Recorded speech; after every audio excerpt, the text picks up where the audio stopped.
حاجة نحب نهني الشعب التونسي، نهني كل المواطنات والمواطنين بحلول هذا الموعد الهام مع التاريخ، هذا الموعد الذي نجله جميعا مع الثقافات، مع الحضارات، مع تونس التاريخ، تونس الحضارة.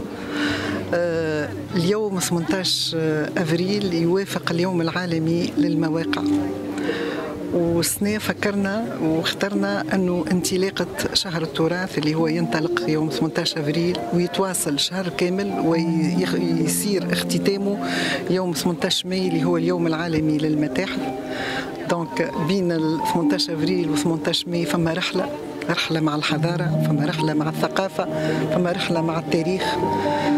اخترنا أنه يكون الانطلاق من موقع توبربو ماجوس، هذا الموقع الرائع اللي يستحق أن نروجوا له أكثر، أن نثمنوه أكثر، أن نعرفوا به أكثر، خاصة هذا يندرج في إطار تنويع المنتج الثقافي والمنتج التراثي في إطار الرؤية نتاع بلادنا اليوم باش تكون تونس وجهة لسياحة ثقافية رفيعة المستوى.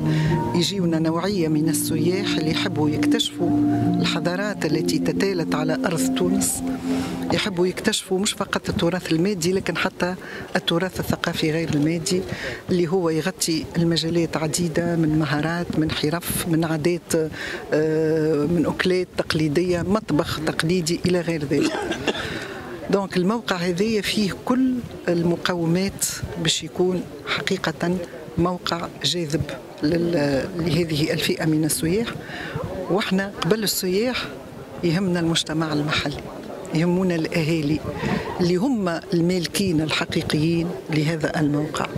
احنا نحبوا يكون فما تعاون بين الجهة الحكومية اللي هي وزارة الشؤون الثقافية والوزارات الأخرى المعنية اللي معناها تتقاطع اهتماماتها مع اهتمامات الوزارة، ونحبوا زادة مع القطاع الخاص وأهالي هذه المنطقة والسلطات الجهوية اللي هي مشكورة معناها تسهل علينا العديد من الأشياء.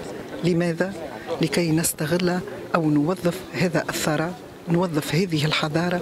تشوفوا موقع كامل معناها رائع، تشوفوا معناها الطبيعة موجود في قلب الطبيعة ومنصهر مع الطبيعة. والحاجة اللي نتصور عجبتكم وعجبتنا اليوم الكل هي هذه الطريقة المبتكرة الجميلة والخفيفة لتقديم هذا التراث. الأخيين والأخيات عايشون اليوم في رحلة مع التاريخ وخليونا ننصهروا في حتى عن طريق الخيال في الفترة اللي كان فيها الموقع هذايا يؤدي في وظيفته وكان يعج بالسكان، وكانت المدينة هذه تشوفوا فيها كل المقومات من الفورام، من الكابيتول، من ليتيرم، فيها من الحمامات، فيها كل شيء.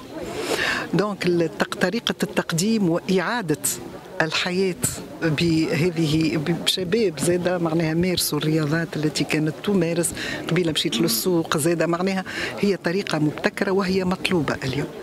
والطريقة الثانية اللي احنا نفتخر بها واللي هي تبين أن تونس غنية بكفاءاتها هي طريقة تقديم هذا الموقع إن شاء الله وغيره من المواقع. احنا في تونس عندنا أكثر من 30,000 موقع ومعلم تاريخي باعتماد التكنولوجيات الحديثة، باعتماد الواقع الافتراضي وباعتماد الواقع المعزز اللي هذا اليوم ولا يجلب العديد معناه من سكان المعمورة باش يكتشفوا به الوجهات السياحية متاعهم.